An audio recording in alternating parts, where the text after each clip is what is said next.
They used to tell me I was building a dream with peace and glory ahead. Why should I be standing in line, just waiting for bread?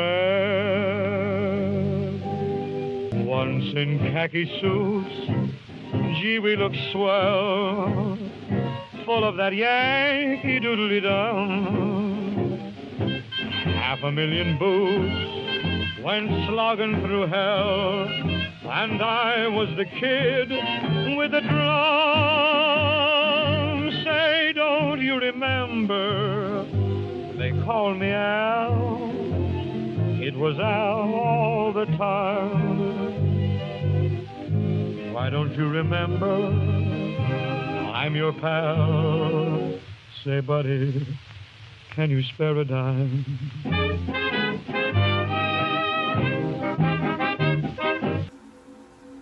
Hello, everyone.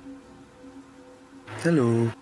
By everyone, you mean the one other person? Everyone, but yeah, it's just Swindle. Just Swindle. Lowly Yeah, being but that because I is. see you all the time. As in... Well, that's what I'm trying to say, but I still get pestered to sit about. Yeah, right. Also, don't first name me. God damn you. I will first name you. Note to self. Edit that out. I like the snowy display. Well, this is a bit more like where you actually are at the moment, because if you remember right, after you went to the house, you fled. You got into the truck.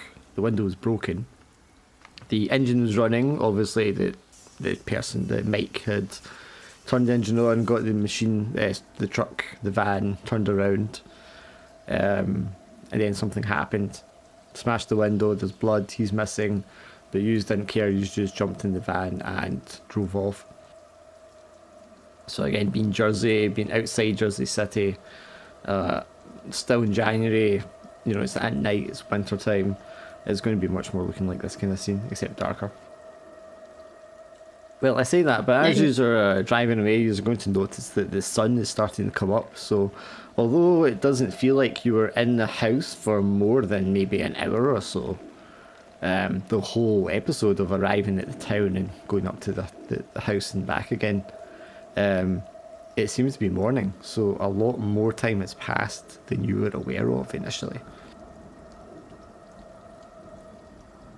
And you're going to be in the back of the van or up in the front seat. I'm not sure who's where. I was up at the front seat.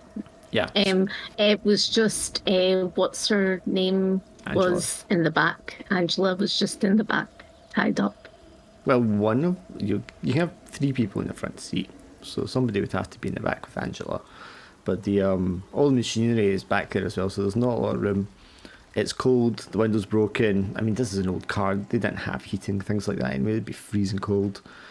Yous are drained, exhausted, stressed, anxious, upset. Angela's in the back, curled up, not sure who she can turn to, who she can talk to.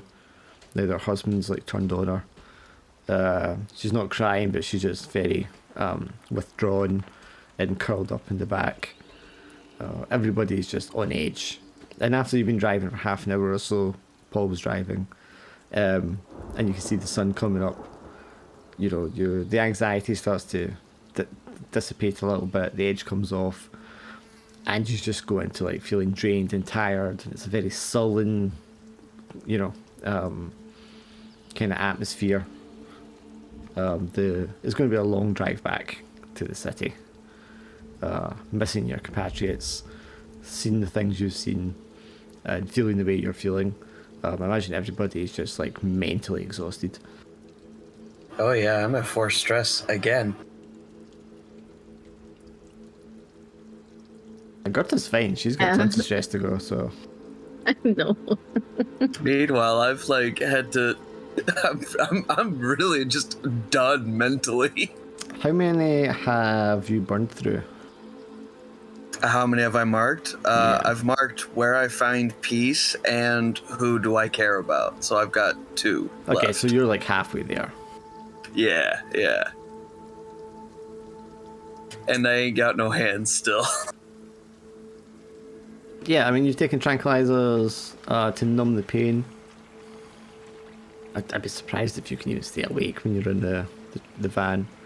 Did you not have a comfort thing as well? Oh yeah, I have the comfort thing. I haven't Okay, gotten rid of yeah. drinking yet. Just, Yeah. you know, the love of my life and also the home that we built together.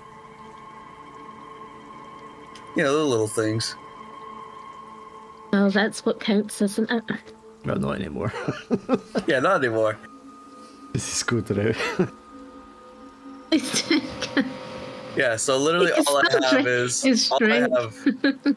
all I have is drinking and who I am. And even I feel like I'm about to strike one of those 2 out very soon. Yeah, so one thing I wanted to mention was your injury as well. So I was describing you're burnt right to the bone, but that doesn't mean that your whole hand is like a skeleton, obviously. We're talking about sort of like your top finger and thumb area. Would be all kind of scorched off, probably on both hands, given the way you're holding things when you put your hand through. Yeah. So yeah. So do I? Okay. So if it's not like gone, like it's just that my finger and thumb are still there. They're just Yeah, really, I mean, really your trigger badly. finger and your thumb, I mean, they're there, but the top of them to the side, all the skin is gone, the muscle is all like raw and burned. They're not usable. Extremely painful. Yeah. Infection. Probably some nerve damage too, or some Infection, shit. yeah, nerve damage, tendon damage. Infection is a very serious concern at this point. Yeah, I mean, you're going to need like treatment for that. That's like Yeah. So I can use them, but they are not that strong. I I'm mean, not gonna I have a don't- good grip. eventually you'd be able to use them, but in the short time, I don't think you'll be able to use them. So you're not going to be firing any guns. No, definitely not. Or- I don't think I'll be doing much. Yeah. Or, I mean, you can kind of hold things with your lower fingers, but probably not really. Yeah. Just to add to So the sense of being vulnerable. I've been upgraded from I can't do anything to I could kinda do some things. Yeah, so like eventually you'll be able to do something. Sure. If I survive that long, mentally or physically. I think we're going to go to see hands in this session. Well, I think immediately, obviously, there's just the journey back. I think Paul is just going to be like white knuckle next to his freezing cold window, driving, foot down until he can't anymore. And at some point in the journey, you know, after he's of maybe even hit the edge of like Jersey City or something, he's going to say something about this isn't even our vehicle. You know, this is before driving license and stuff, I believe. So it's not a huge concern, but you know, he's going to make mention that this isn't even our vehicle. Like, we don't have anywhere to take this thing or to put it. Yeah. Where's she going now? Our mum always phones her on the bloody Tuesday when she knows we're doing stuff. Yeah, I kind of mismanaged my time before this game happened because I made myself a hot chocolate, but then I finished it right before the game started, and so I have no source of happiness now. You have the phone on. Yes. Okay, yeah, I mean, I think we'll just do some scenes here. I don't want to hammer you to with lots of stuff when it's just the two of you, because it's not evenly distributing the terror and the stress. Yeah, fair enough. But yeah, so I'm thinking in the drive, Paul make this mention, and then Eric maybe mention, and we still have all this junk in the back. Although, for whatever reason, as you're driving, you know, now that you're driving away, it's not glowing, it's not humming, it's not ringing, things aren't spinning around, it's just the clatter every time you go over a bump of all the brass and the wood and the metal banging around in the back of the the van. So I imagine Paul and Eric kind of like maybe having a quiet discussion with themselves to distract from what's just happened. You know, to put their minds elsewhere. Like, what are we going to do with this truck? What are we going to do with this stuff that we have? Do we just dump it here before we get into the city, or you know, do we take it? Do we go down the scrapping and trying to sell it off? And they're having this discussion while you're doing what?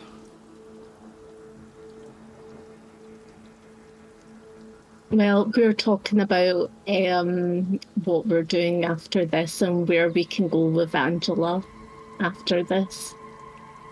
So you and Rocky are having a discussion about how to handle Angela.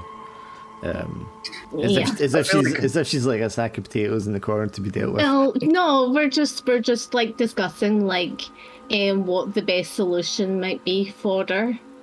I feel like Gerda's trying to have this conversation. Rocky's like either like is trying to follow along, but like with the tranquilizers and just the general stress of the past hour's events, like I feel like it's really drained him. I feel like Gerta's like as she's talking to him, she's like cleaning his hands wounds, you know, because you know that's what she does when part of her job. So she's like bandaging Rocky up. So do you think you're probably likely to pull in at that town again to try and get some gauze and things like that? Yeah. Let's just put you there at the gas station then.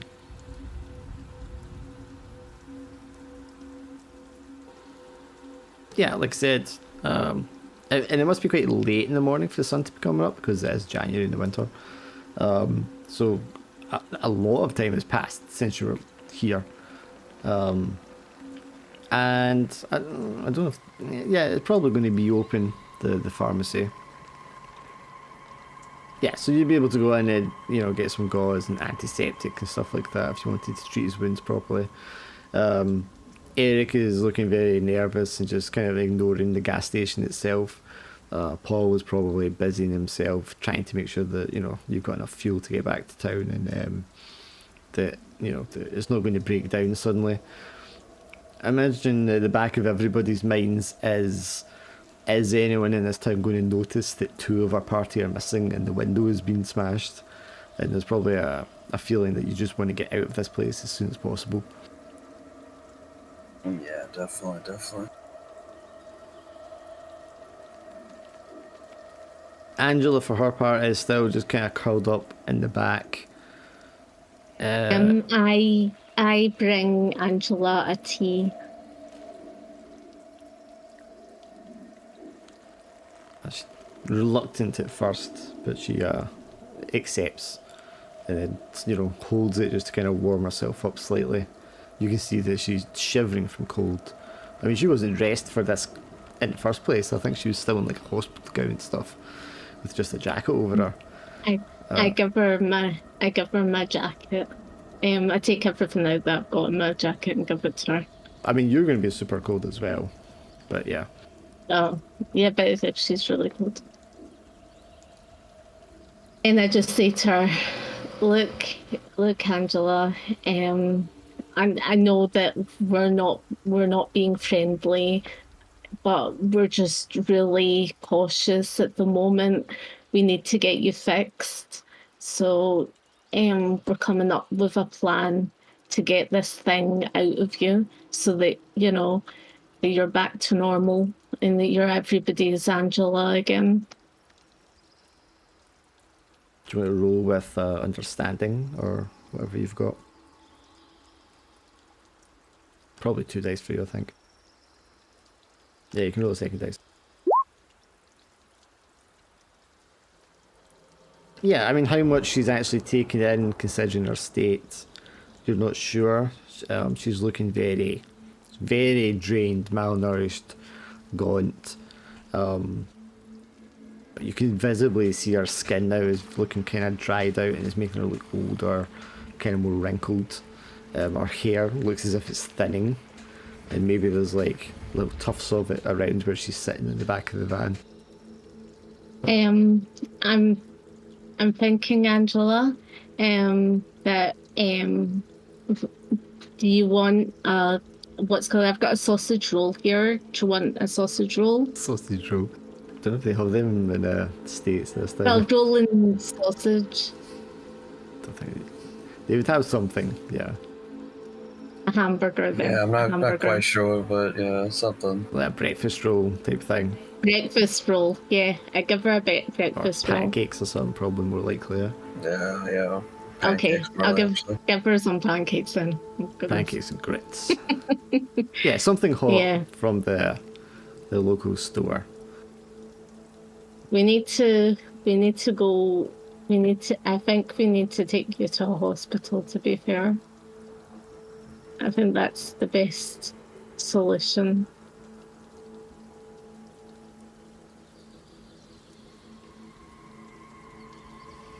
I turned to Rocky and I say, what are we going to do about this situation?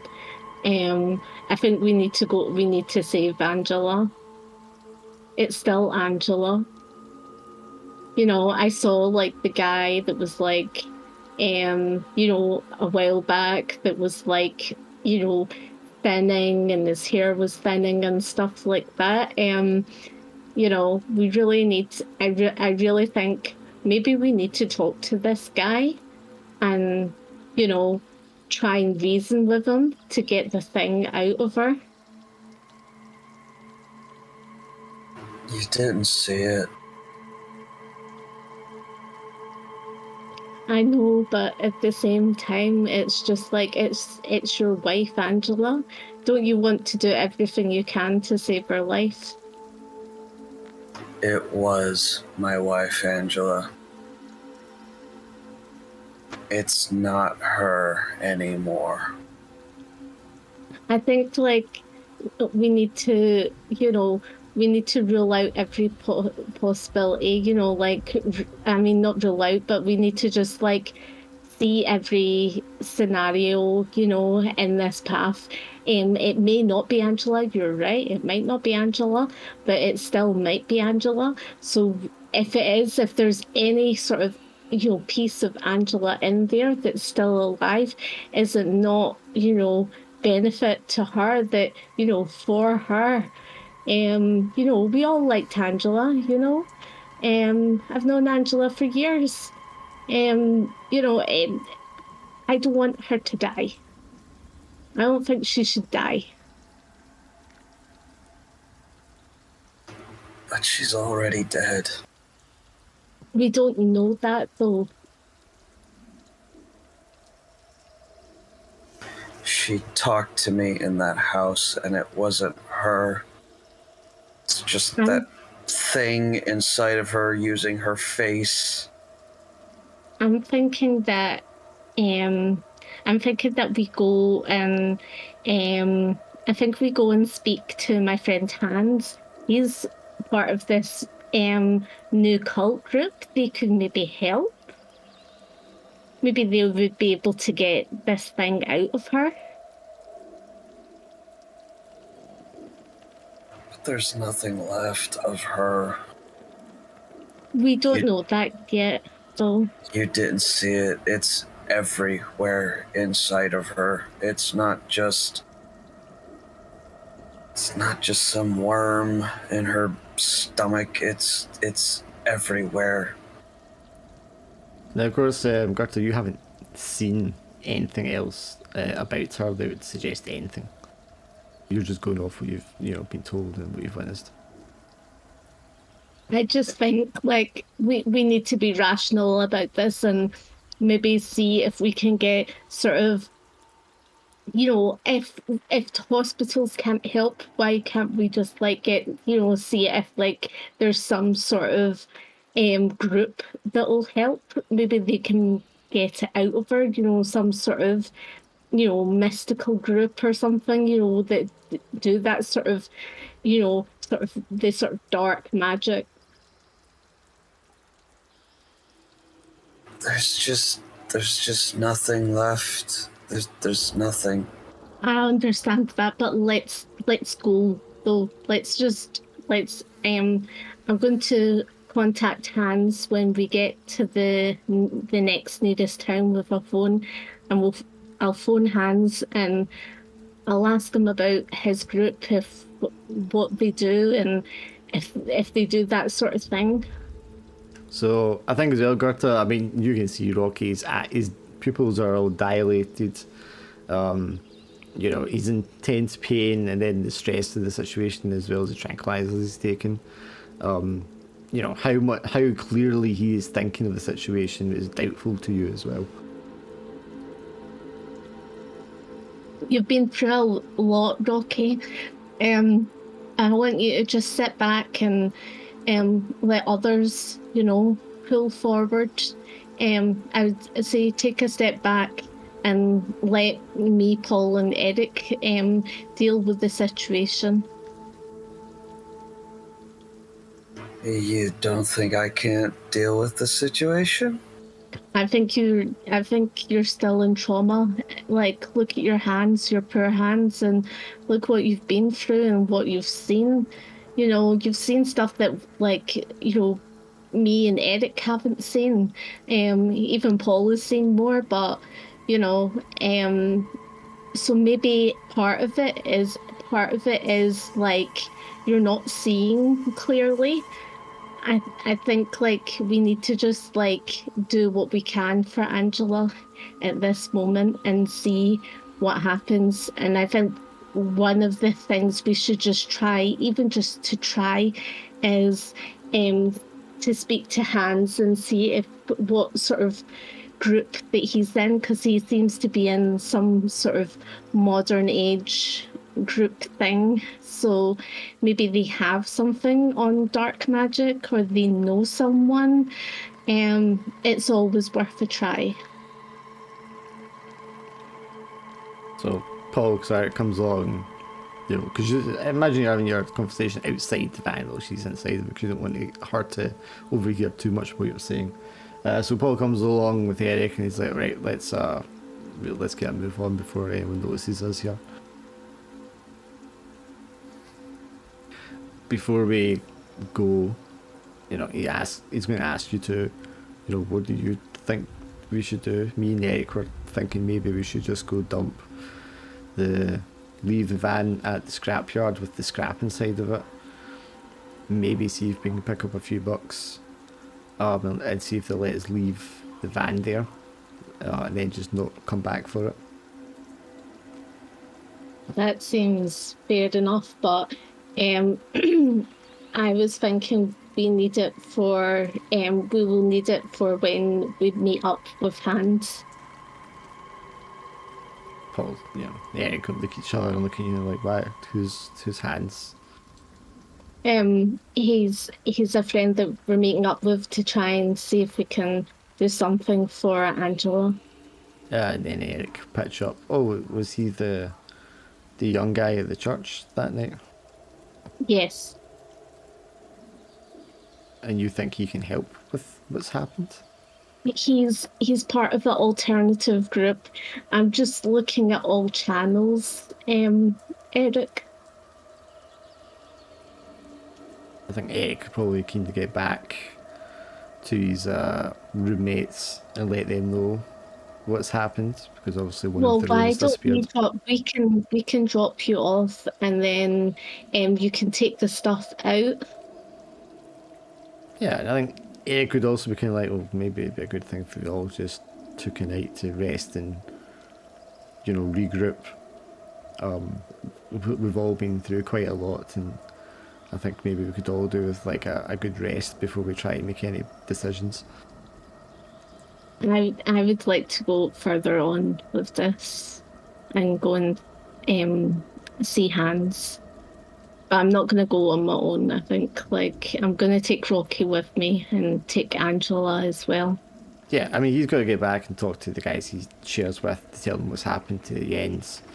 Paul's going to want to go back to his family, check in on them. They'll take care of the van and take care of the junk in the back of it. So before they do that, once you get back to the city, they'll take you to wherever or well, the three of you to wherever you need to go.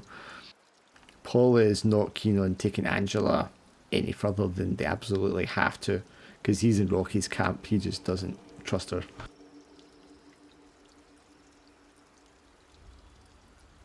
So where do you, and Gerta, since you're kind of the one that's compos mentis between the two of you, where do you want to direct Paul to take you to?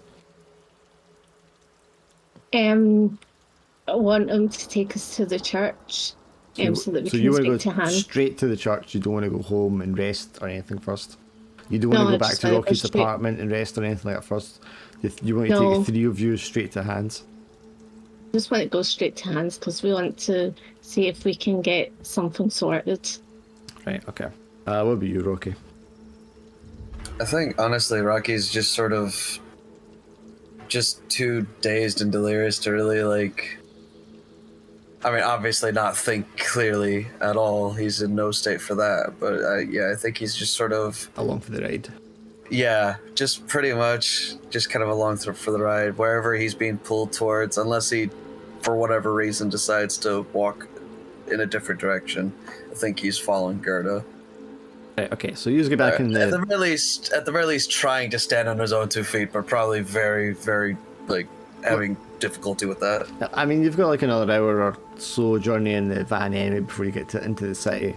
Morning traffic's going to be pretty bad as well. Yeah, and then she's going to just direct them to take you to church. And since that's in Manhattan, you would pass through there first before you hit the Brooklyn anyway. So it's a slightly short journey. There we go. I'm thinking you probably start to doze off in the back of the van, given your state.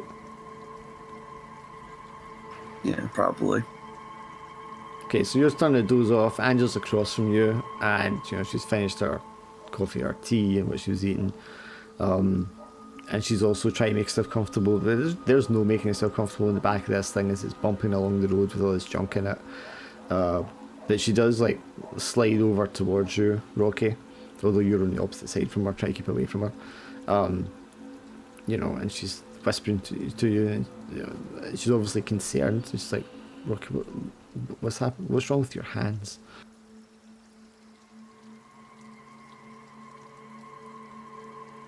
I tried to burn the devil, and instead I got burned.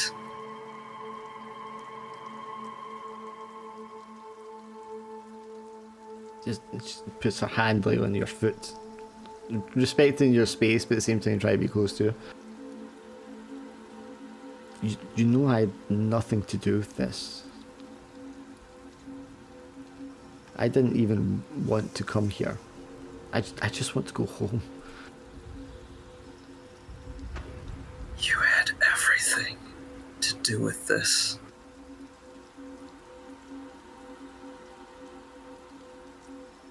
She does an expression of hurt across her face, and she recoils back, across to the other side of the van, curls up again, and just tries to make herself as comfortable as she can in the cold, dark, overcrowded space in the back of the vehicle. It's an uncomfortable journey for everybody, but as you hit the city, at least those of you in the front seat, you begin to relax a little bit, because soon this journey will be over, and this whole episode you can put behind you. And for Gerta, I'm guessing your mind is already ticking away at what you're going to say and what you're going to do and what might happen and what you're hoping for to happen.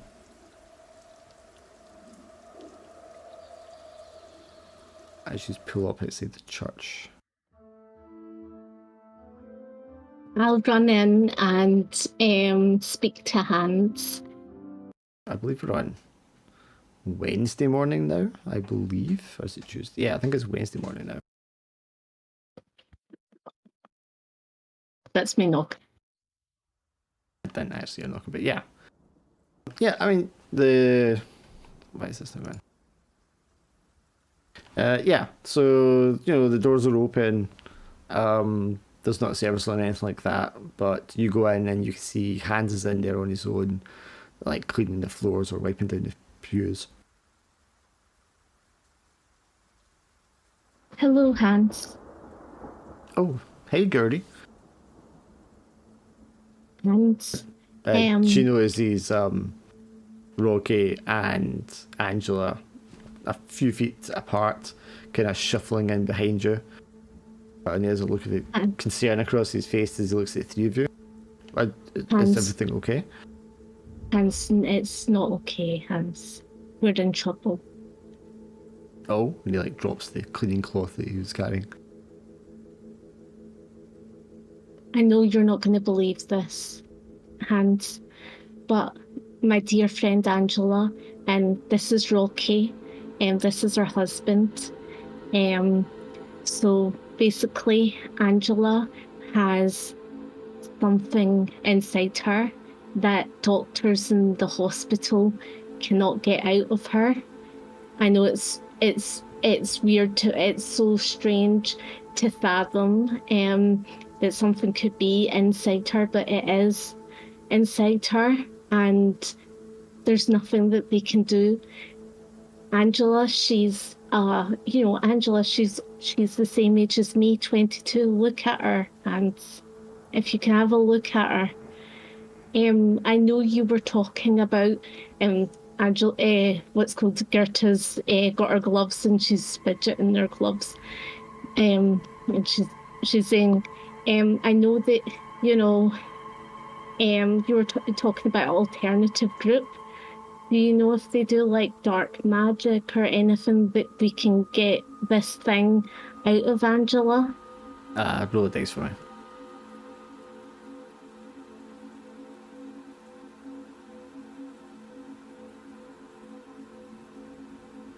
Yeah, I mean, he looks at the three of you and he listens to what he says. Like, Gertie, magic? What are you talking about?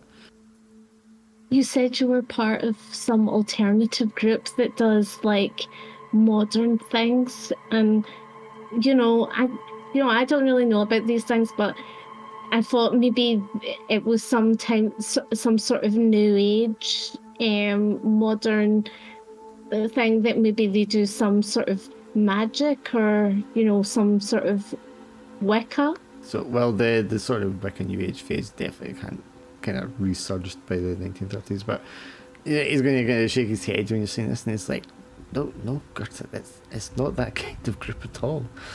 They don't do magic or witchcraft. Is that what you really thought I was talking about? Yeah, because you had the tattoo, and it just seemed that you were you it looked as if it was some sort of you'd went to like the other side of Christianity, and you turned to the other side, to experiment.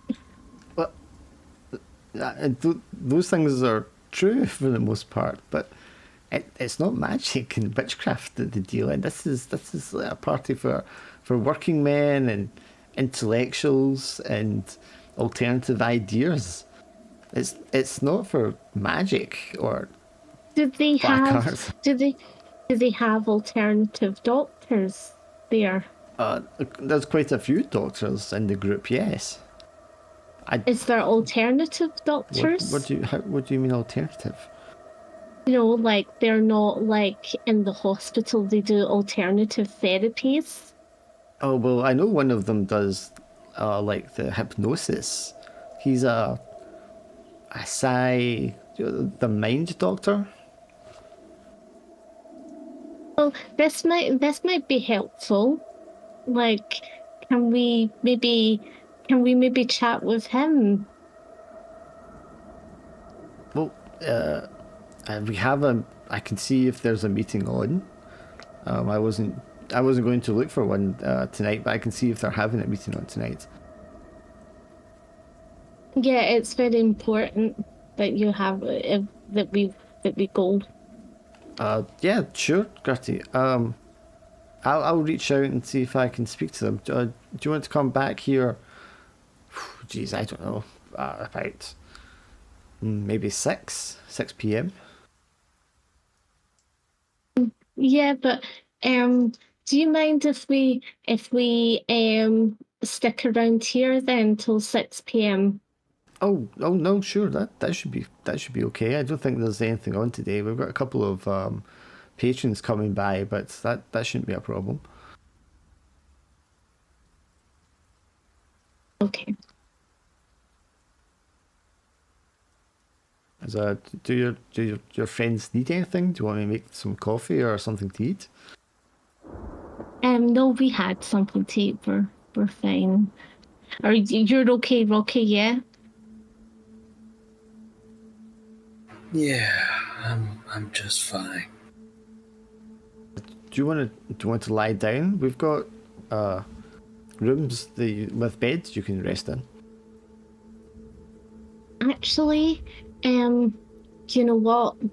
Can I use your phone? I need to phone Emil. Oh, Emil? Yeah, sure. He starts fidgeting with the ring of keys in his belt. Yeah, you can use the one in Father's office. I'll go ahead and take one of those rooms. Sure. Right this way. So, Can you give Angela a room as well? Like, can you just give her a room too? I think we can find space. Sure. There's more rooms upstairs. The hall down here is not going to be any good for you. So he takes you around the side door, and that's where the back side office is that you've been in previously for his Father Kruger, I think his name was. So he unlocks the office and says, just don't move anything around in there, Gertie. I don't want him to know anyone was in here. The telephone is just over there, and he points to a case over the side that you can see pulls up, and the telephone's inside. Hans, that's okay. I'll just be using the phone. Okay, I'll take your friends upstairs and get them somewhere to rest.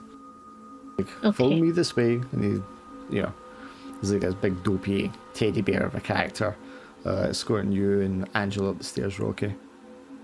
You just go up 2 flights of stairs, and it's not really attic space, but you can see, there's 4 or 5 beds laid out, some tables and chairs stacked up at the side. He goes over and he draws the curtains, just motions to the beds. I mean, the very basic kind of ones, with the sort of thin cotton blankets. So, we have these for some of the homeless that stay here overnight in the cold nights, so you're perfectly welcome to rest here as long as you need to. Thanks. Hands, was it? Yeah, sure. And he's while he's talking to you the whole time, he's staring at your hands. They're wrapped in bandages. Are you okay, mister? No, I definitely am not. Why, do I look okay? No, well, I just, that... Why don't you go help Gertie out? Yeah, yep, good. If I'll you need anything, just shut the door. Just yell. Slam the door. Slam the door. Angela just stares across at you and shuffles over to one of the beds and just collapses on it. I think Rocky just doesn't even really look at her and just sort of stumbles, kind of also just collapses into the bed. Yeah, and you're or the other bed. Yeah, and you'll be out like a light. So I think just instantly hit the pillow and then just immediately just release all of that tension and just fall asleep. Yeah. I mean, as soon as you get to that point, it's just all going to catch up with you and you'll be out cold. So, Gerta, you pick up the phone and call who? Call Emil. Okay, so you ring the building. The doorman answers. And it's hello? Hi, it's Gerta. Oh, Miss Nordstrom. How are you doing? Is everything all right? I noticed you weren't in your room last night. I was visiting a very sick relative, hence I'm still away. I need to speak to Emil. Oh, I don't think your roommate was in last night either when I checked in. Oh, Give me a moment. okay. I'll call up and see if she's in the room. You can kind of hear it ringing on the line, and it rings out 5 or 6 times.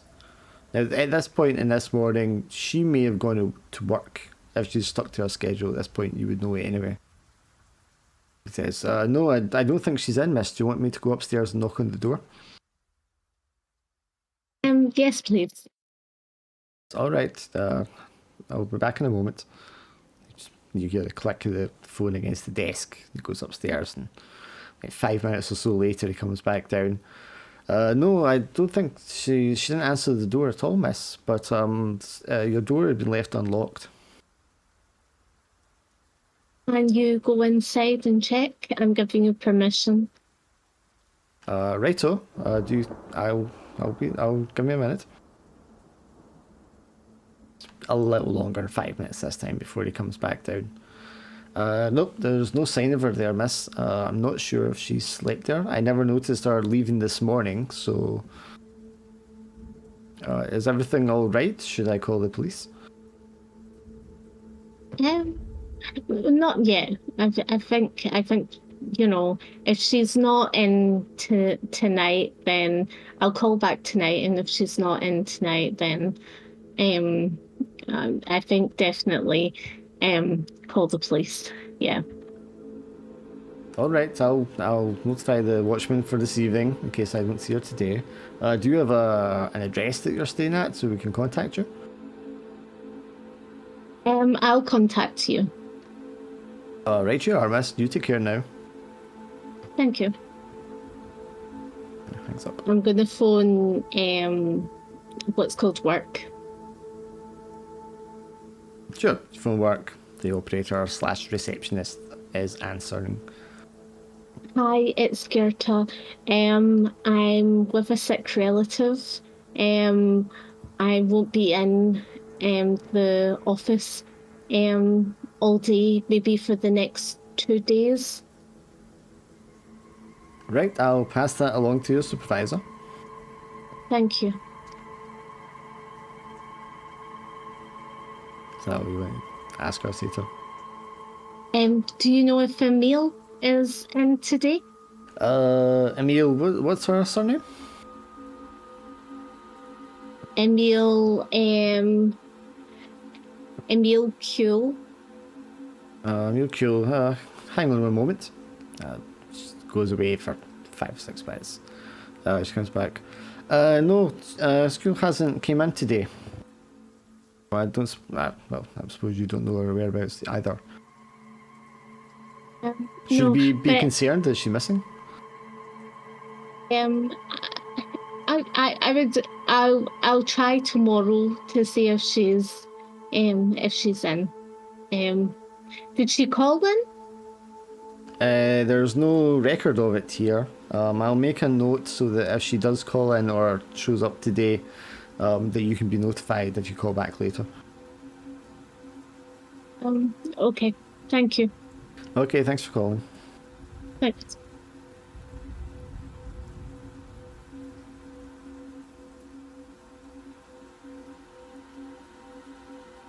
So they're going to be they're going to be zonked for probably a few hours upstairs. What do you want to do, Gerta?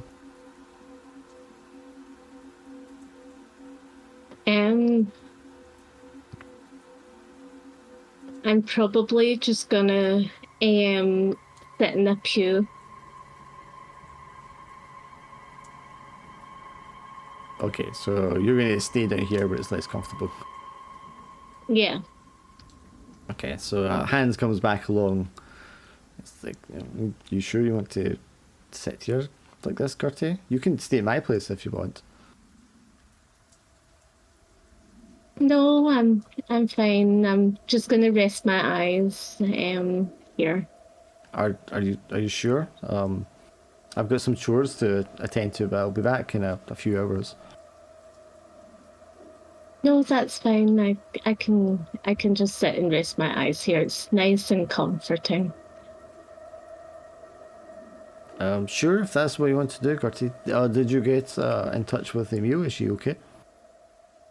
No, I haven't heard from her. She hasn't came home as well. I don't know. Maybe she has. She was talking about a sick relative, so I don't know if she's got a sick, if it's to do with a sick relative. Do you want me to take a drive by somewhere and see if I can find her? Um, you could go along the town and see, if she's around, the town, and then report back to me if you've seen her. The town. I mean, you're in New York City. What is the town? As in just the area, as in the cafes. Like, at this time she's probably might have been in a cafe Which or area? New York City is pretty big. cafe near where we stay. Okay, so you want to swing by the apartment building and just the streets around there and see if you can see her. Yeah. Okay. Yeah. Okay, Gertie. I'll do that. I'll be back later on. I'll be back later this afternoon. That's very kind of you, Hans. You've done a lot. Thank you. One more thing, and he goes into the back room, comes back with a blanket, and wraps it around you. He's like, "You look like you're freezing." Thank you, Hans. So you take it, Gertie, and he gives you like a big hug before he goes. Thanks, Hans. So you sit there and you try to keep your eyes, awake as long as you can. A couple of people are come in and they're looking around, the patrons, like was mentioned.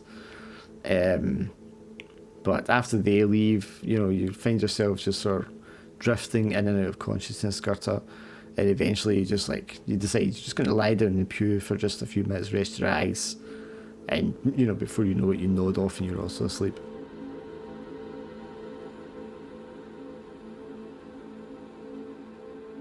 When you wake up, Rocky, you're not sure what it is that woke you up. It's dark in here. I mean, the curtains were drawn closed, but the light around the curtains doesn't seem very bright, and it's very dark in this room that you're in, and you just for a moment you don't remember where it is that you are.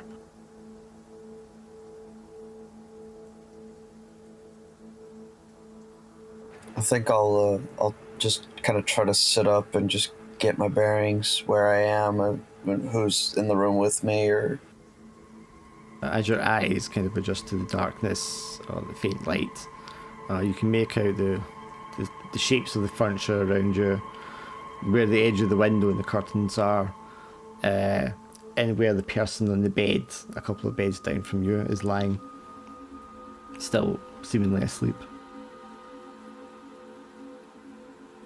I think I'll kind of stand up and just try to be quiet as possible, and but just kind of make my way over to the other door or other bed and just check up on her.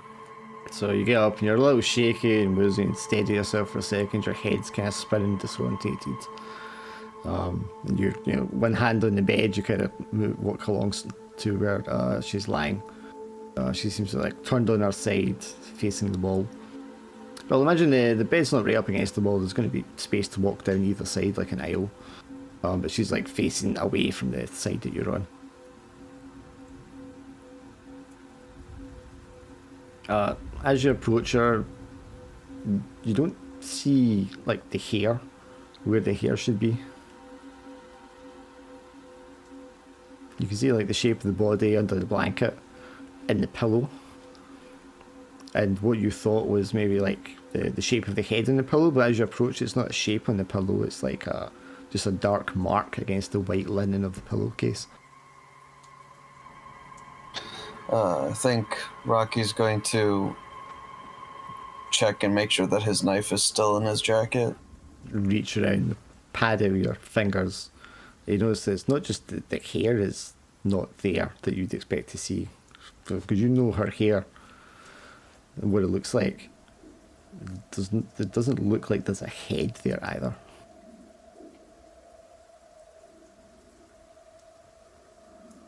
Yeah, I think I'm gonna try to pull out my knife and just have it ready in my hands. And then with the other hand, try to just reach for the blanket and... So you reach round and try to grasp your knife and just feel a shot of pain right up your arm. Remembering that, you're practically missing 2 fingers. You reach down and tug at the edge of the blanket, pull it back, and it peels off, and there's like a sticky substance all on the underside, and you can smell like a sort of metallic tang in the air as you pull it back.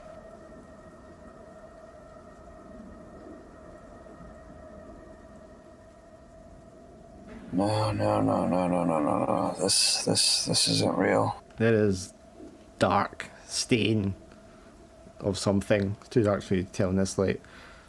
All on the underside of the blanket, and the blanket itself is like drenched in it. The body is there. You can see the shape of the arm and the length of the body, but it's all dark down the side of it, and there's definitely no head to the rest of the body. Nothing beyond like the top of the shoulders. Is it like damaged, sort of missing, or is it just, whatever reason dark, I just can't see it? It's dark and you don't have a light source. It's hard to like make out. You can just see like the outlines of stuff in the contrast of light where things are darker and lighter. I don't think you can see details. Okay, fair enough.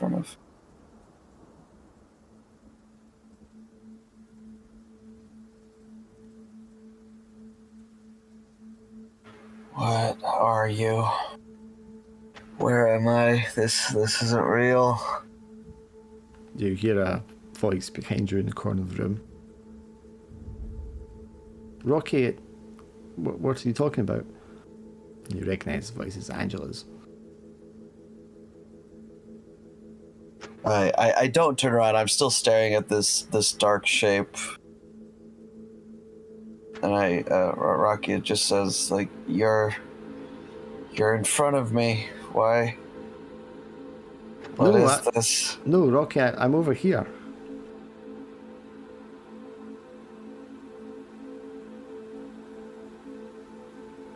I think Rocky's gonna go for his knife again, and is going to like try to just grit his teeth and just squeeze his hand around the handle through the pain. Yeah, you grasp with your bottom 3 fingers and just hold it. Probably holding it so the knife's facing downwards from your palm. Yeah. Yeah, and then I'll turn around, probably with my really shaky just hand, like my nerves are on fire with the pain, and just weakly try to be ready to defend myself. Do I roll a stress before you turn, because it's such an effort to just kind of do this? Yes, absolutely. Hey! Yeah, that's bad. Okay, yeah, I mean, you're already in pain and everything, and you've seen so much. How bad could it be? You turn around, and there is this tall, thin figure in the corner of the room. The legs are kind of short and not fully, like, formed. The bottom of them don't look like shoes. They look more like the shape of maybe roots. And the only reason you can really see them is because the whole thing is so pale coloured against the darkness of the rest of the room. There's like long, thin legs that go up into a slender, long, tubular body. Can't be any thicker than, one of your legs. And there's 2 stubby little arms that just come to an end. There's also kind of a series of dangling roots. And then a long neck, maybe 3 feet or so long. And then on the very end of it, a face with barely any hair on the top of its head.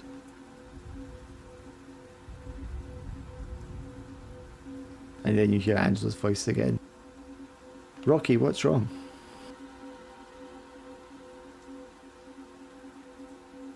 I think Rocky just screams, "What are you?"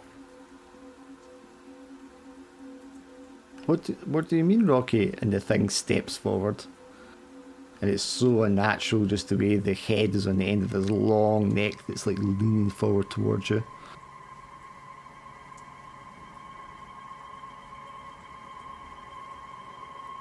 There's a soft thunk as the body that was on the bed beside you just rolls off and slops onto the floor.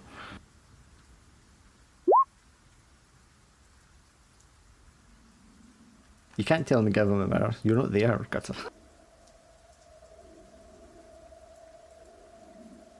Definition of metagaming. Can you roll the stress dice for me again when you see her? Roll stress again? Yeah, because it's very unnatural. Oh yeah. It meets it. It goes up, right? Yes. Okay, so now I'm at 5 stress again. Temporary insanity. What are you going for?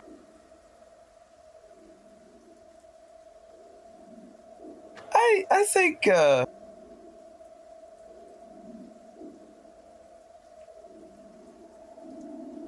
Oh my god, I don't even freaking. You know what? Fuck it. This seems appropriate. Hallucinations.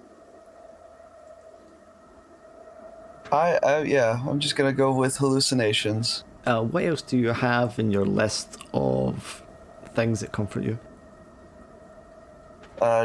What gives me comfort and who am I? Yeah, what are they?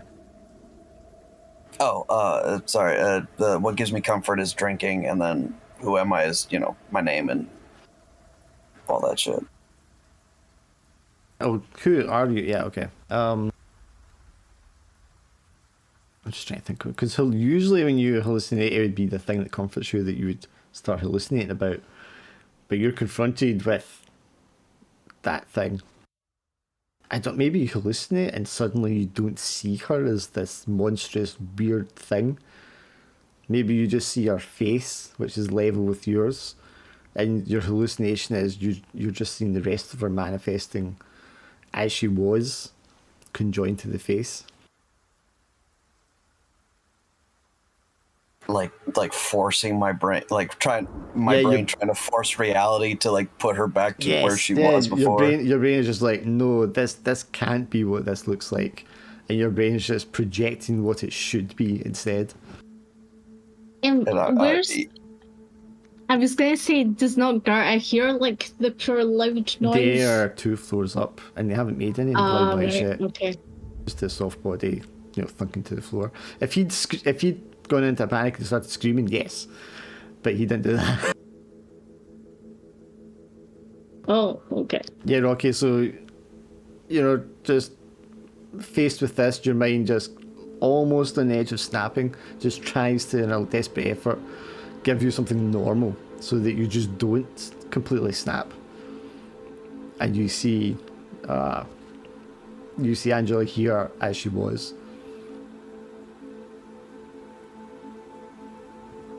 Is it one of those things where it's do I see the cracks in the wall that my brain is trying to put up, or is it I just see Angela as she was now all of a sudden? It just I blinked and she went to normal. It's temporary insanity, so temporarily you've lost your mind. So okay. you believe what you're seeing now. Okay, yeah, in that brief moment of just abject horror, and then now my the nightmare's gone and she's standing in front of me. I don't see anything else. I just see her, and Rocky at this stage is so freaking shook to his core that he of course drops the knife from his weak ass grip, and it's just falls to his knees in front of her, and it's just I don't know what's going on. My head. She cups your head in her hands and lowers her head down so it's level with yours. She says, "Well, don't worry, my dear. Everything's going to be fine. I'm here now. We're together. That's all that matters. I was so upset earlier, but I'm feeling much better." I'm so sorry. I don't know what's real anymore. All that matters is that we have each other. We can get through anything else. I just want to go home. Me too. Me too, my love. And she leans down, towards to kiss you. Yeah, I'll Rocky will kiss her back. As you kiss her, you feel a surge of energy adrenaline coursing through you, but unnaturally it's not coming from like down within you, it's coming like from the area where she's kissing you. It just like shoots all over your face. You can feel it flushing through your cheeks, down through your jugular and your veins, into your body. Your heart starts beating rapidly, and it's just an exhilarating rush of euphoria and strength.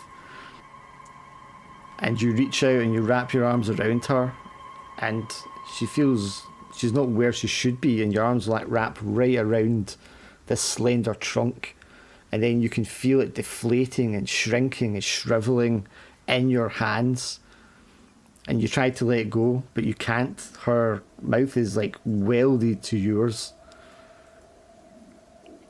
and there's just a few seconds of almost like her deflating in your arms. And after a few moments, there's nothing left but this saggy, dried husk hanging from your mouth. How much luck do you have? I have 0. I've had 0 for like the past, for the bulk of this campaign, actually. Well, now you have all your luck back. Holy shit! And the pain from your hands is gone.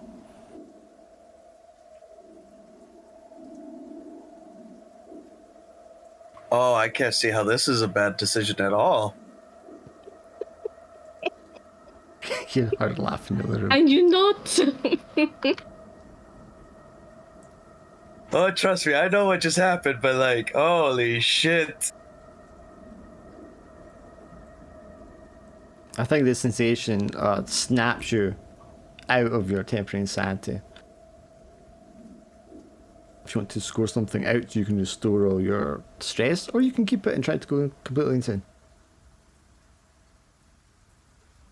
You know what? Okay, if that sort of snaps me out of my hallucination, do I remember, like, do I realize that, like, oh yeah, the thing that I just saw and then my brain disguised for me, I just kissed that and now it's gone?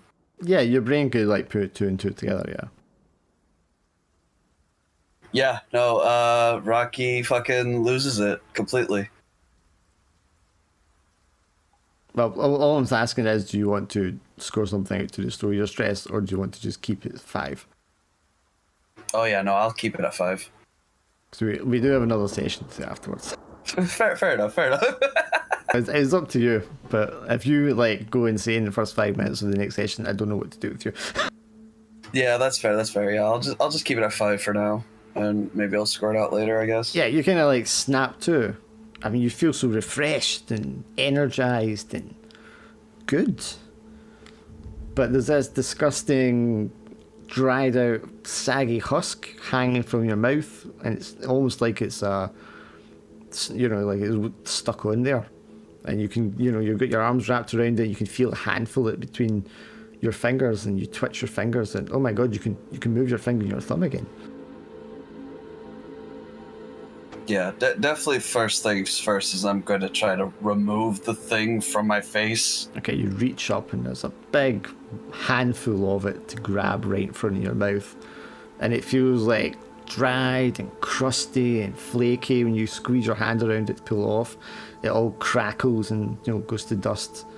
You get spit and you cough and you pull it and peel it away from your mouth. But it's dark. You can't see clearly what it is really, but there's just a big wad handful of it hanging off there. And there's some hairs in amongst it as well. Yeah, Rocky's gonna just try to get as much of it off of his face as possible, and then he's going to reach for his knife and then turn to where he saw the thing in the corner. You reach down, grab your knife. Your hand is not painful at all. You're able to grasp it fully. The thing is no longer in the corner. You look around and you don't see or hear anything else in the room with you. What about the body that kind of just flumped to the floor? Oh, off yeah. the bed? Did you get up off your knees and you lean over the bed, and the bed is covered in sticky, warm liquid, and then you look over it and there is the body still lying on the floor.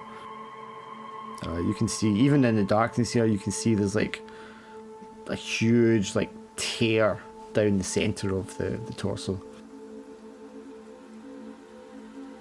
No. And I'll there's curtains, right, and light kind of coming through it. A little bit of light, yeah. If you want to run over, pull apart the curtains, it's dark and overcast outside. There's not a great deal of light, but it's enough for you to make out things in the room now. Yeah, I'm trying to just do what I can to increase the light level in this room, because I mean, you could I go know to what the. I'm You could seeing, go. but I definitely need visual confirmation still. Yeah, you do that, and you can see in the room. You know, it's like as if you're early dawn sort of light. But yeah, I mean, you could run over to the opposite room and flick a light switch. Yeah, I'm turning on all the lights and trying to see what shape the mysterious body is. Sure. So the corpse, you mean? Yeah. Okay, yes. So turn on the lights, and there's this long, almost like a deflated, long, slender balloon of some sort, except it's all hard and, you know, crusty and stuff. Where you took it out and left it on the floor. You can see that it's damaged, and there's only partial bits of it there, but there's a remnants of what kind of looks like a face on it. Which reminds you of that thing you saw before, the squirmy, five-pointed slug thing that had the face on it. It reminds you of like a more dried out version of that. You go over to the body. The bed is covered in blood, soaked in it, drenched in it.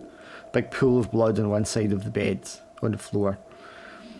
The corpse there is wearing the clothes that Angela was wearing earlier in the jacket. There's no head. There's a big tear all the way down the front of the body, and as well as some way along the top of the arms and the thighs of the legs. But it doesn't look as if either something is like ripped it open or is burst out from inside, because you can see some of the ribs are like sticking out as if they've been pushed apart or pulled open.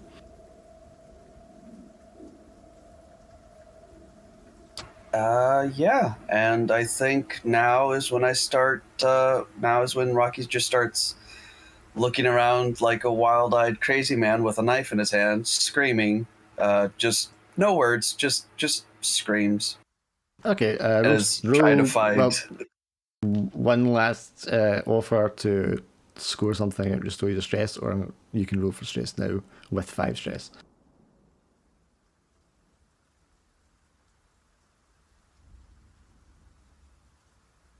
Fuck, I'm not sure what should I score out that would be appropriate, because I feel like drinking is just kind of like a minor thing to score You've out, got but at the so same time, much luck as well now. You've got your luck back. I would score out something and just, yeah. Score at the drinking. It just means even drinking is not going to bring you peace now. It doesn't. Fair enough, It doesn't yeah. stop you hitting the bottle as soon as you see one, but no matter what you drink now, it's just not going to bring you peace. Yeah. All right. Yeah. Okay. I guess I didn't think of it that way. Yeah. I'll score out what gives me comfort. Okay, so that'll reset your stress. Yay! Back to 0. Which I'm sure I will stay there. Gerta, you wake up from the pews. Oh, how long have I been sleeping here? Through the windows, you can see it's much darker outside, you know, than it was when you went to sleep. You can hear. Yeah. It takes a second for your brain to wake up, and then that's what you woke you up. That's what you can hear. You can hear someone screaming. It's sort of distant because obviously it's 2 floors up, but you can definitely hear it. It's that loud. I run upstairs. Tearing up, and you throw open the door to this room. Rocky's standing there, grasping a knife, panting and just screaming to the ceiling. There's a bed in front of him covered in blood. There's a pile of, like, dust, maybe plaster or something that's fell off the ceiling. It's hard to tell from this distance. Yeah, and he's in this room alone. What? Where's Angela? And at that point, you notice there's a body on the other side of the bed. Oh my god, did you kill Angela? Did you kill her? Rocky, answer me. Did you kill Angela? It's in me now. Okay, I don't know what you're saying. It came out of her, and now it's in me. Oh my goodness. We need to get to. We need to go and get Hans. Right, come on. Just leave. Let's go downstairs. Just leave her there. Just come on. Drop the knife. Put the knife away.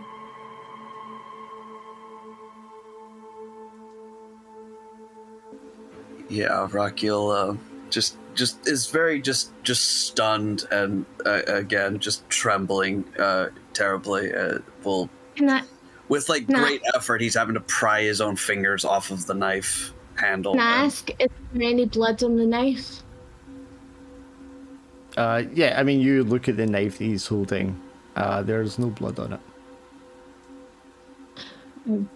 You'll also notice there's no blood on Rocky. Okay, you couldn't have done it. This is a nightmare. Right. Okay. Right. Let's go downstairs. Like, we need to just sort our story out. Han's gonna be here in any minute.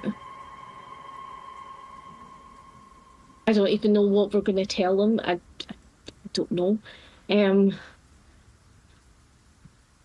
We can't tell him anything. Do I notice if there's any coffins? Coffins up here? Oh, in the church. You haven't seen any in the main hall, you didn't see any in the stairway or the office, and you don't see any in this room that you're in right now. Is there I don't even, she's just trying to think about what to do in this situation, because it doesn't look good. Are you just looking for something that would fit a body in it? Yeah. There is definitely a large double-doored closet in this room. Rocky, just stick her body in the closet. Just stick it in just now. Just do it. Opening the closet, there's just numerous robes for different ceremonies and occasions hanging in it. Oh, this one's Christmas. That will be till next year. Throw that over, and I can't touch it. Can you roll a stress for me, Gerta?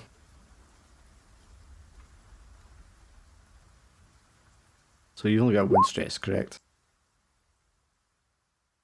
One is, I've only got one stress, yes.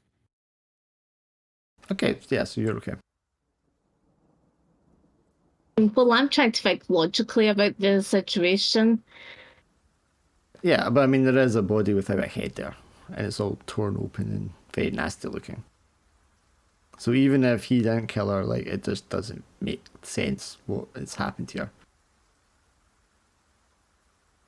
You're gonna have to man up, Rocky, and just stick it in the wardrobe. Just stick it in the wardrobe. Just stick it in there. Just stick it in there. I can't touch it.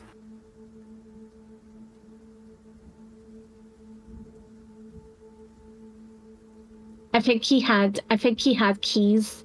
We could just lock the door, that door. Let's just go lock. He has the door locked. We'll just lock the door. Sorry, Gerta. I mean, you could drag the body and stick it in the cupboard. I'm not touching it.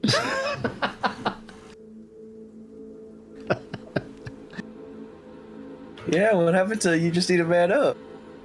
No, it's a man's job to do that. No, it's job.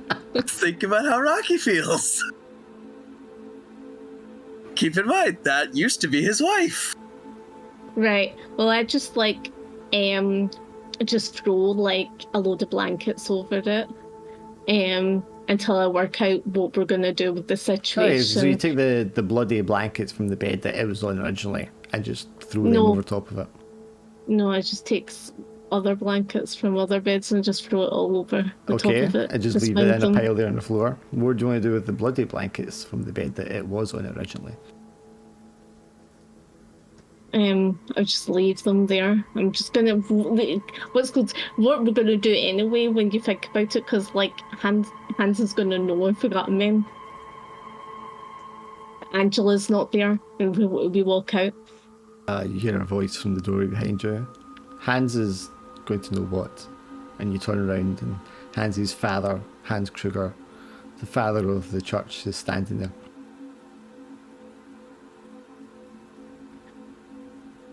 I don't even know where to start with this. Well, So basically, I was just going to end it there. Oh, fuck. oh goodness. I thought we were just gonna end it there. Well, I told you we were just going to do a goodness. short one with two of you. Yeah, that's a good spot to. Fucking hell. Yeah, holy shit.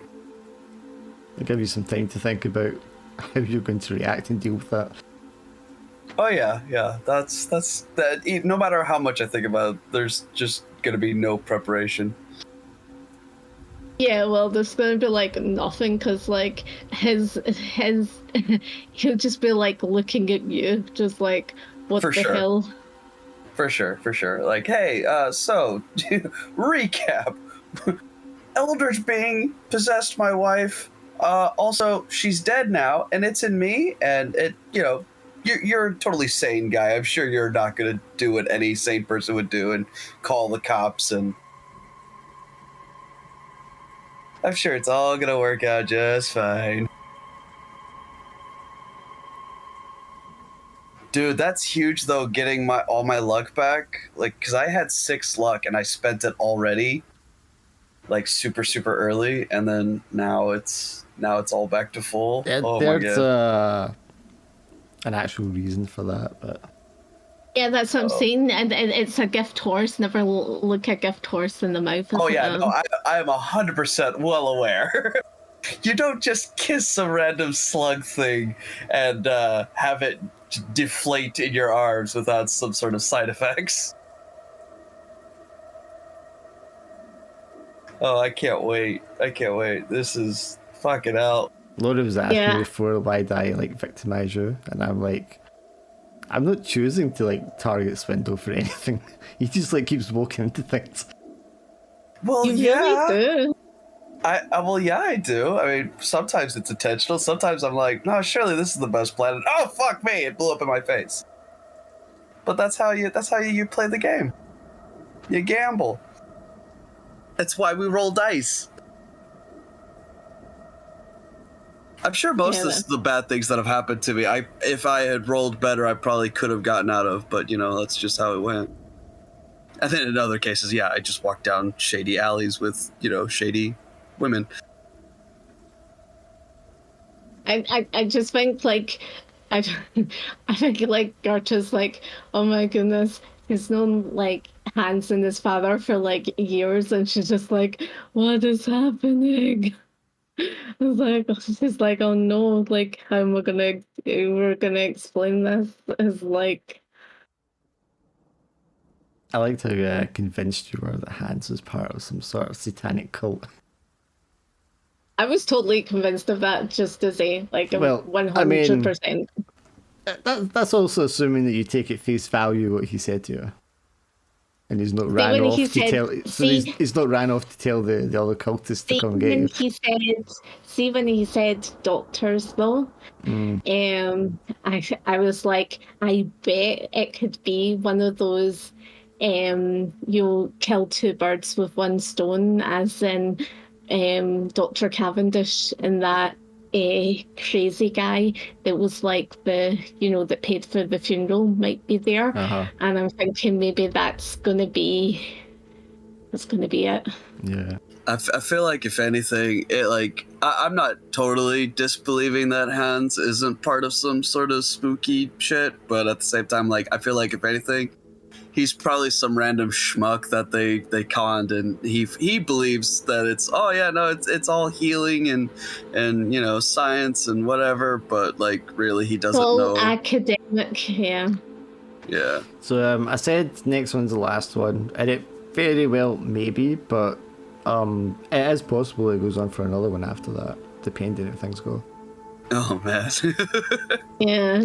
Well, we don't know what's wrong with you now. Oh yeah. Well, no, I definitely know what's wrong with me. I've got the flu. I got the plague. Anything you think is just you guessing as well. So For sure. But let's be honest, I really don't think I got healed up and all my luck back for no bad reason. the squirmy thing left her body, and that's why she was just like the clay mush, and that's why it ended up in your body and you felt invigorated. well, it was different But from not for too long. the other squirmy thing you found. The other squirmy things were Yeah. quite small, and she was like a big, tall, spindly thing. Yeah. Well, she was Yeah. also. I feel like if anything, she probably had more time to ripen. I felt like she was like maybe some sort of moth, and that's why she kind of broke so easily. Ugh. That was my theory. I was like, she's a moth. I mean, some moths only sort. smush easy because you're like 100 times bigger than them. Yeah. If you were the same Yeah, size but as it them, was, moth would have been maybe, smushed like that. no, but maybe she's just like so delicate, you know? Yeah. Well, there's a number of things it could be. Yeah. I can't wait. I can't wait to end just so I can badger you with more questions. But yeah, no, that was a good short and sweet one. Yeah.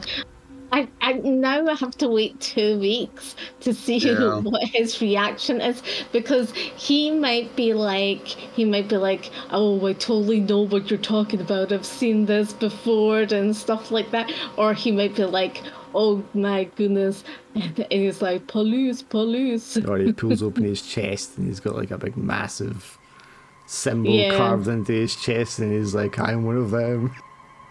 Yeah. Starts Oh, it's bowing really down before scary. Rocky. It's like You know, time Well, for the that is sacrifice. Well, Yeah.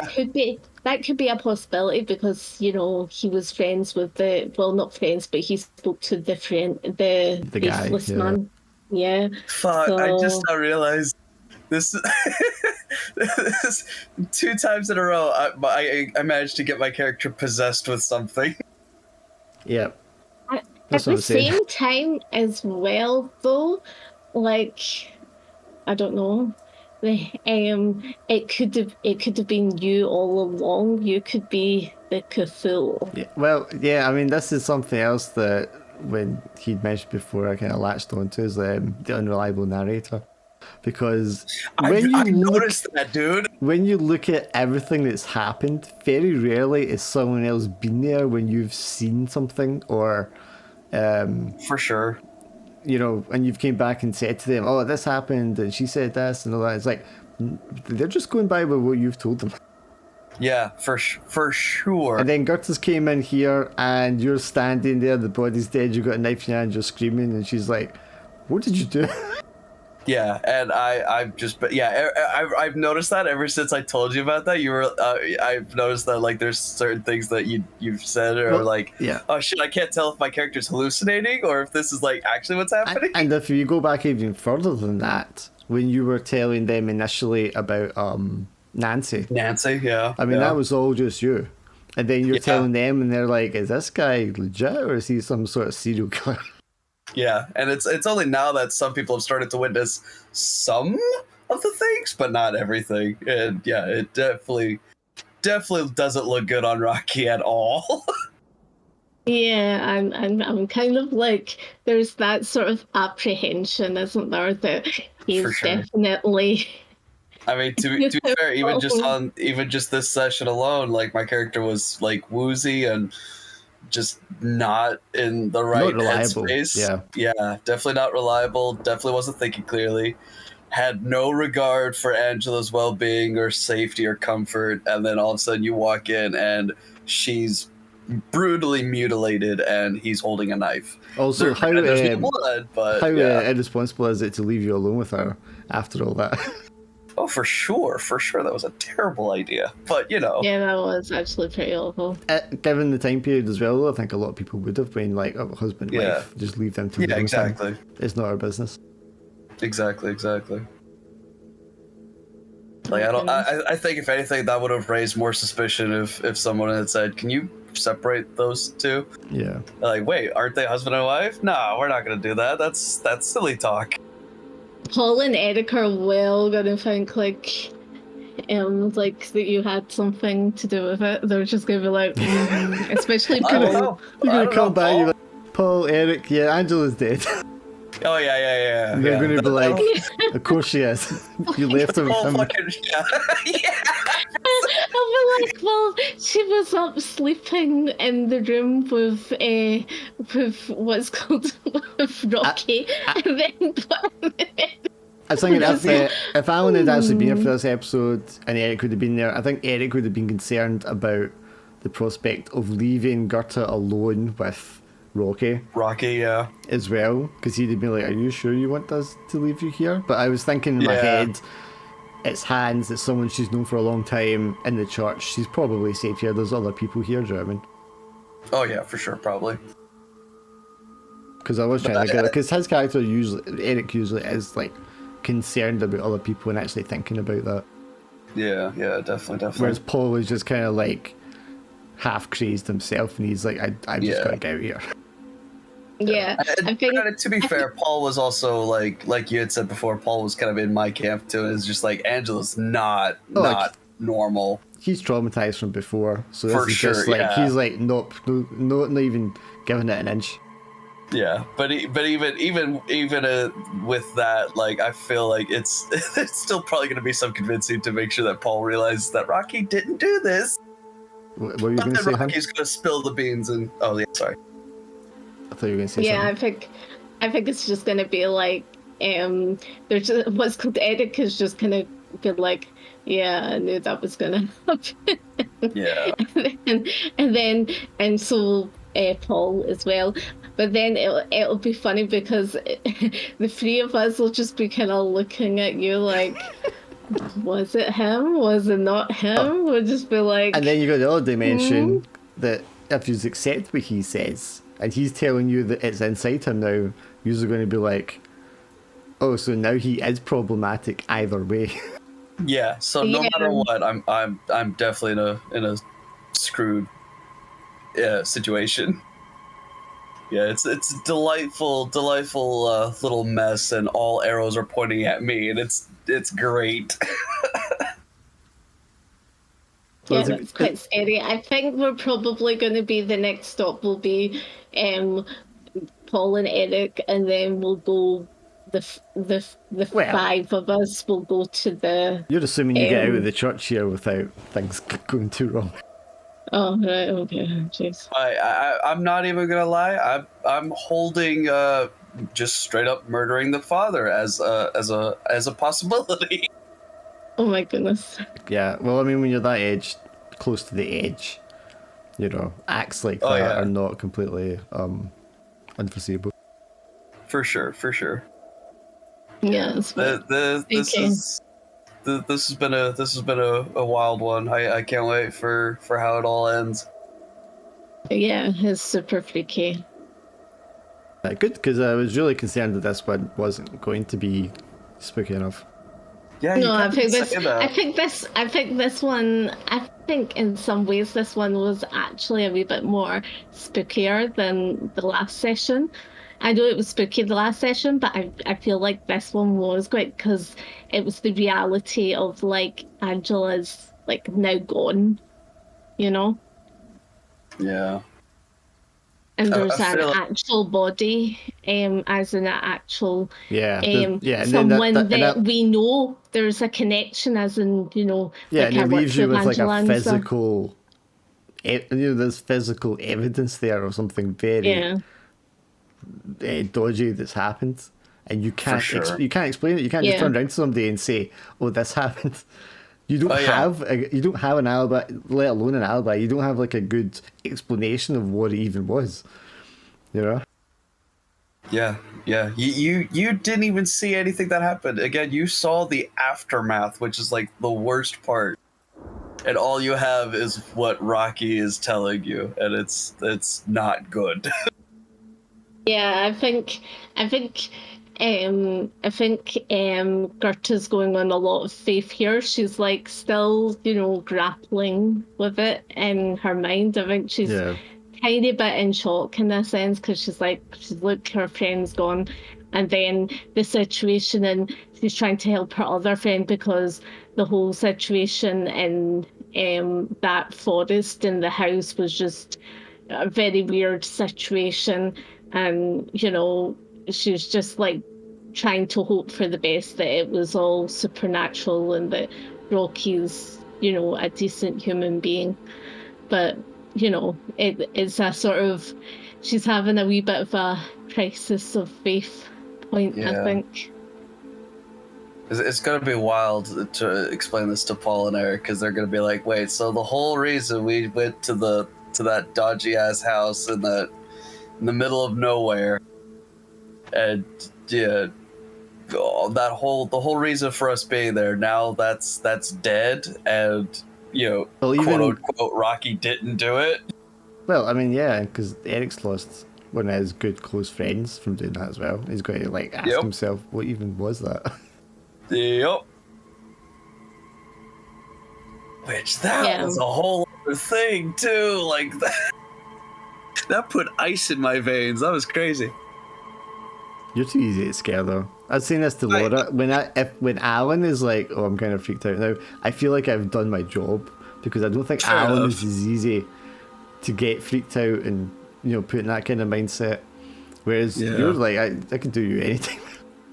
I've told you, man. I don't do spooky very well. No, it's great because you're just so on board with it. Yeah. Well, I mean, shit. It's like Scooby and Shaggy, isn't it? Yes. Really, like to For be fair, sure. like I'm like Scooby and you're For like sure. Shaggy. Depending on what the situation is, one of you is Scooby, one of you is Shaggy, definitely. Yeah, definitely. I think But I'm you- Scooby because I'm like Shaggy, I'm scared. I think Callum tends to be a quieter, sort of unnerved. Because I know for a Yeah. fact in He's real life, he's the I know for a the thing- guy, isn't he? He's like the sort of Fred, no, Fred never gets scared. But like, I know for a fact Callum, like IRL, gets really freaked out with stuff fairly easily. There's a lot of stuff that will unnerve him, like films and games and stuff like that. yeah, but he's a bit of a Daphne character, isn't he? No, Daphne doesn't get. None of the other characters in No. Scooby get scared, like ever. Yeah.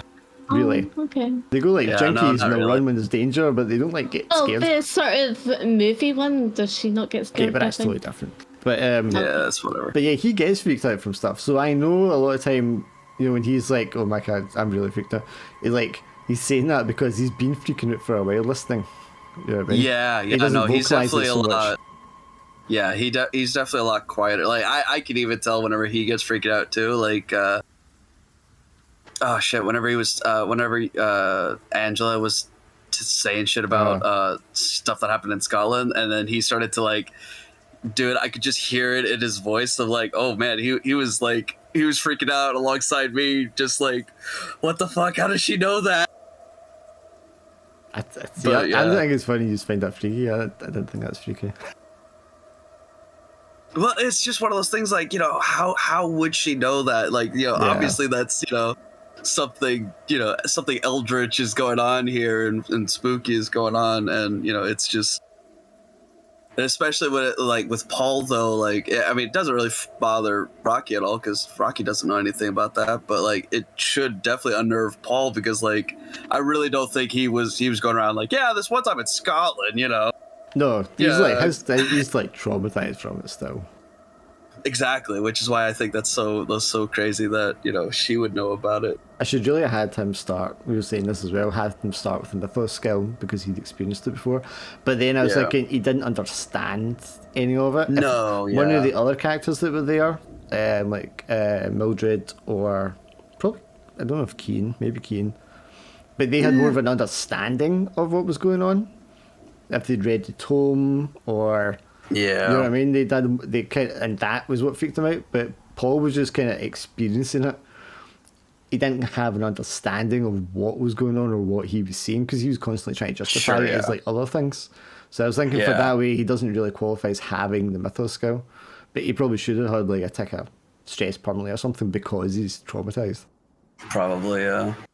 Yeah, I don't even think like, yeah, with Kian, it's kind of the same sort of boat as Paul, except like Kian had a lot more personal experience with it, but I don't even think that would really justify Kian even having Knowledge, the Mythos skill, yeah, because he wasn't learned it or anything like that. He was just like, okay, yeah, I've definitely seen behind the curtain, but I have no idea what this all means. Yeah. But yeah, this you're really good at this whole DM thing. I'm happy Can't wait. have improved on the horror stuff, because when I first started doing the horror one-shots and stuff, it was really challenging because it's very different to other stuff I'd ran. And so much of it is atmosphere and having players that are really on board with it. Do you know what I mean? Sure. There's a lot more in your descriptions and all that kind of stuff, and building up, and the pacing, more importantly than anything else, has to be just right. Otherwise, it's not satisfying as a horror experience. So to hear that, to see you so like freaking out about stuff and all that is really satisfying, because I'm like, right, okay, I'm doing this. This is going exactly the way, or close to exactly the way I want it to go. Yeah, I mean shit. That's why I'm like, I'm so free with like giving you ammunition. Like, hey, yeah, this sort of stuff. Yeah, that freaks me out. Just because I know you're gonna use it against me. And the other side is the investigation one, because horror is pretty difficult to pull off. I think investigation ones are also, I think, quite difficult to pull off, because they're very railroady, but you can't make them feel too railroady. Do you know what I mean? Yeah, but they have to be by the nature of them, because you're literally following clues. Yeah. So I definitely can appreciate the difficulty of that. But I love it. I love the challenge of it. Yeah. And it's so interesting to player reactions and seeing what they come up with and stuff as well. It's very different from any other sort of like genre of game that I've played before, because like, yeah, you play D&D and you can search for clues and stuff like that and solve mysteries, but at the same time, like, even for this one, I'm constantly feeling like, no, there's so many paths that we should be like at least looking down, because it feels like we're missing so much, even though the story keeps on progressing. Otherwise, I'm over here just constantly going like, no, there's something missing. I just know it, and we're yeah, and then you're like, but that thing happened. Like, what the fuck is that going to do with it? How does that tie into it? Yeah, which makes it so like stimulating. so delightfully difficult to just it's so good. I think that's probably why Call of Cthulhu is like one of the more popular RPGs, because it's a very different bunch of neurons that it's activating in your brain. Do you know what I mean? For sure. It's a very different experience to all the sort of typical adventure story ones. Yeah, it's like solving a puzzle, but now you have this great big, spooky shit going on right behind you that's like, hey, if you don't solve that puzzle real soon, I'm gonna get you. And then at the same time, you're also putting the tension on of the horror stuff on it, so yeah, it's tickling that part of your brain as well. Oh man, yeah. I honestly, whenever I first started playing like these Mythos games, I really didn't expect me to truly enjoy it, but I've been having a lot of fun. Like, don't get me wrong, I still get freaked out, just spooked, and oh my gosh, what am I gonna do? But I feel like it's those sort of moments that I enjoy the most, like just role-playing games in general, just those really stressful, high-stakes scenarios. Yeah, when you're more absorbed in it. Yeah. Oh, I mean, there's nothing worse. That's why I don't like the crunchy ones as much, because too much of the time there's big gaps where you're just sitting back and you're not involved in what's going on. Yeah, you're just sort of reading over a bunch of rules and stuff like that. Yeah. Yeah, I've always said like I'm kind of a masochist when it comes to my characters. I love it when bad things happen to them, because it essentially forces me into those high stress situations. Yeah, I think to get the most out of role-playing games, you have to embrace the bad and the good. Oh yeah. That's why I think that's also part of why I love running headfirst into things that I know I probably shouldn't. Because I just have to find out what the big red button does, and if it ends up just killing me, well, at least I know. But you're okay, Laura, just not pressing the big red button. Yes, I'm okay with not pressing the big red button. You're okay button. with standing in the back saying, no, you boys go ahead. Yeah. she'll do whatever it takes to find the big red button, but then she'll hide outside the door and just be like, "Hey, why don't you go push that big red button? It, might be funny." If I'd get the umbrella to push it. If like You still want to the know? Because golf I know. stick. I know you love horror stuff as well.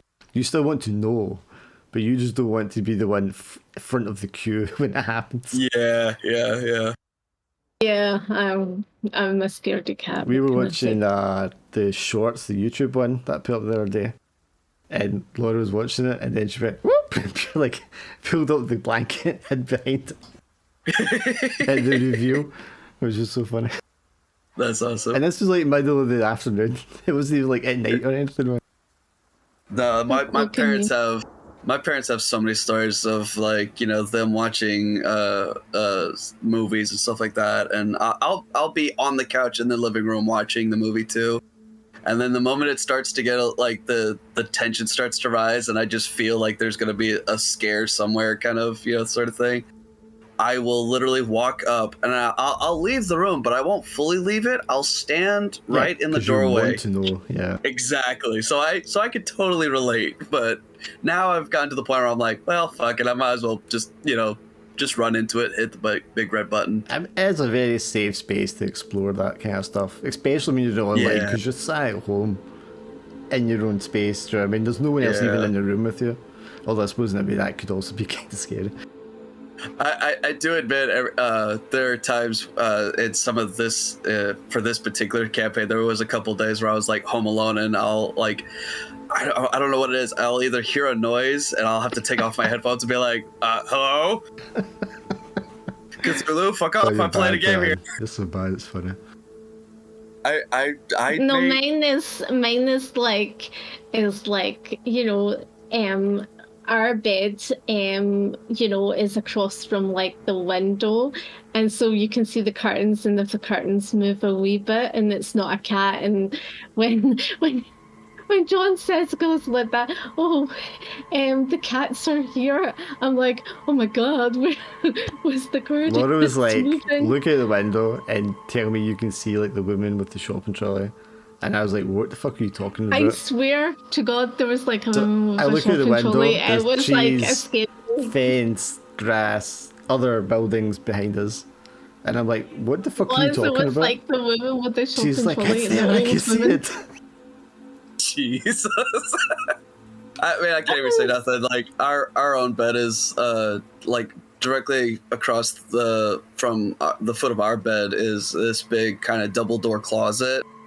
And there was one of these fucking movies that my girlfriend loves to watch. She loves watching like scary movies and shit like that.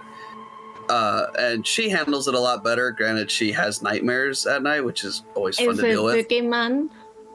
I can't remember, but it was one of these movies where like this kid is awake at night, and all of a sudden the fucking closet door just creaks open. And I'm like, great. So now anytime I like happen to look up and, see that the closet door is slightly open, I have to just like, nope, that's not happening. Close the door. Kids like, they come for me when it's dark. Yeah. Just like, no. You stay in there. Because of course that's how that works. The boogeyman can't open the door from the inside. There's a couple like that one. Yeah, but I mean, like, real life, I know, I mean, this is why I picked the players that did for this one. I know Callum is like that in real life as well. Games, he was telling me games that he found too scary and he couldn't play, and I'm like, really? And he's telling me like movies and stuff that he can't watch, and I'm like, really? It's just, like movie, man. It's like, I just don't find stuff like that scary. I like it, I enjoy it, but I don't find it frightening.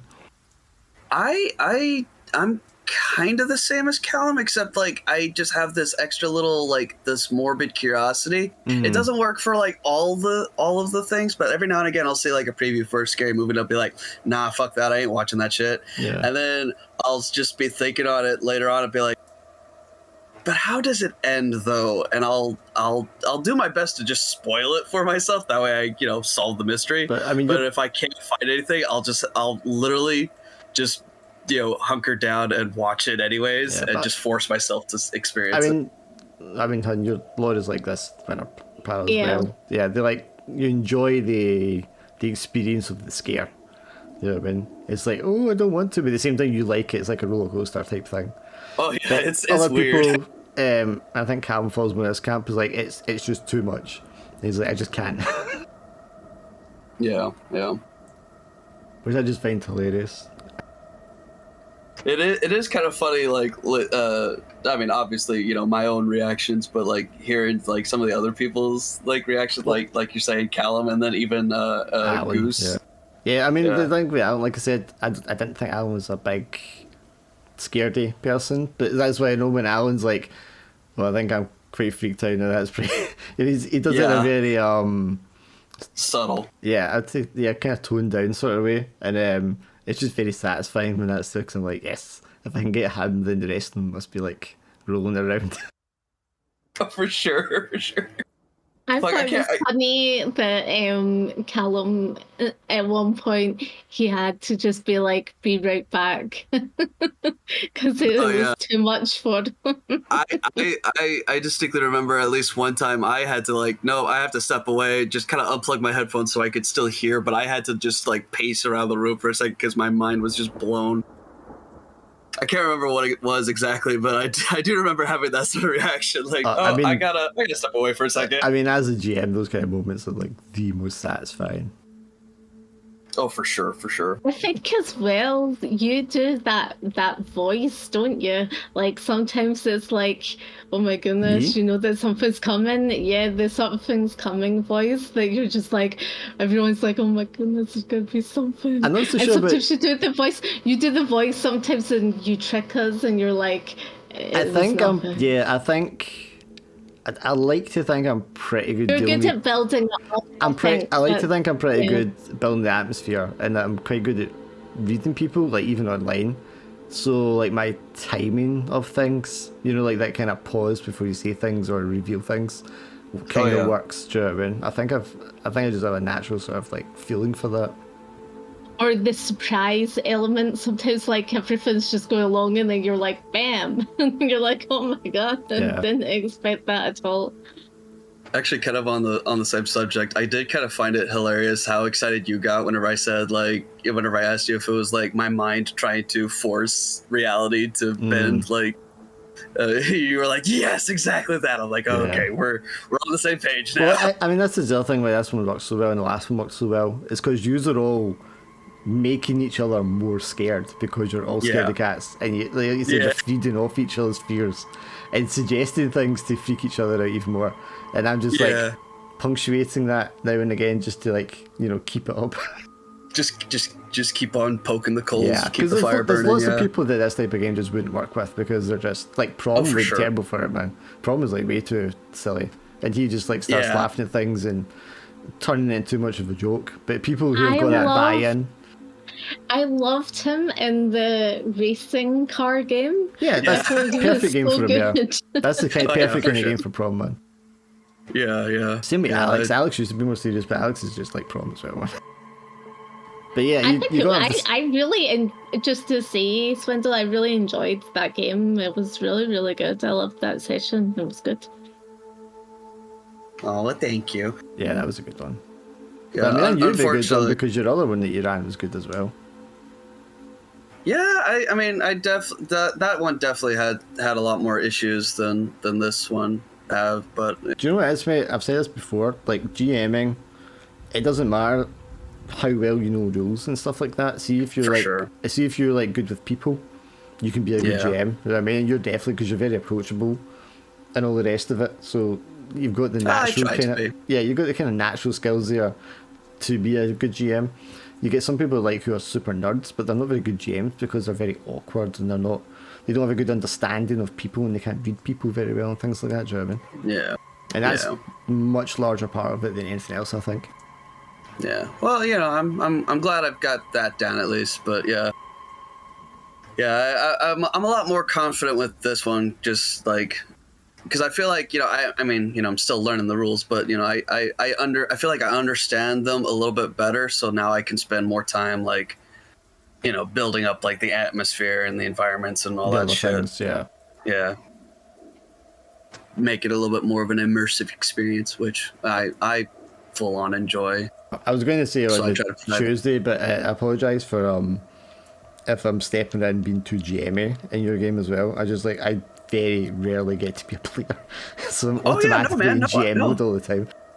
Oh yeah, no, don't worry about that. If anything, I take a lot of your shit as like suggestions because I know you've got like way more. I take it as advice basically because I know you're a lot more experienced. So I'm like, okay, well, if he's saying this makes sense, then there's got to be reasons for that. And if I feel like I most times I go with my gut anyways. So even if I Totally. like kind of disagree with what you say, I'll take it and just think about it for a second. Then I'm like, okay, well, no, he kind of makes sense. Yeah, I was Takes a second. I was kind of moaning at him about that. I was like, stop being the GM. Oh no. Honestly, it was helpful to have like an extra pair of eyes to understand. Because that especially for that one moment where I was like, wait a sec, where we were like, wait, hold on, that doesn't make sense. And even I'm like, yeah, no, why doesn't that make sense? What am I getting wrong here? See when we did that at that moment, the system clicked. For Yeah. me as well, I was like, this is really fucking clever. Yeah. Just simple. Well, like, yeah, once we got that, yeah. It was like, I say this again, there's a board game and you race, like, you're racing bicycles. And you look at it and you're like, what the fuck? It's like Tour de France. It's not a theme you think is going to be good. And we were playing it and we're like, what's this going to be like? But It's so good. There's a moment when it clicks with you and you're like, oh my god, this is like the best game ever. It really For is sure. the best game ever. It's so good. It's like, yeah, I love games like that. And you're just like, even they're always really simple ones as well. But just once you get the flow of it and you're like, wow. Yeah. Right, I'm gonna head. So, Yeah. good game. Okay. Yeah, Bye. definitely good game. See you next time. Guys, next time. Bye.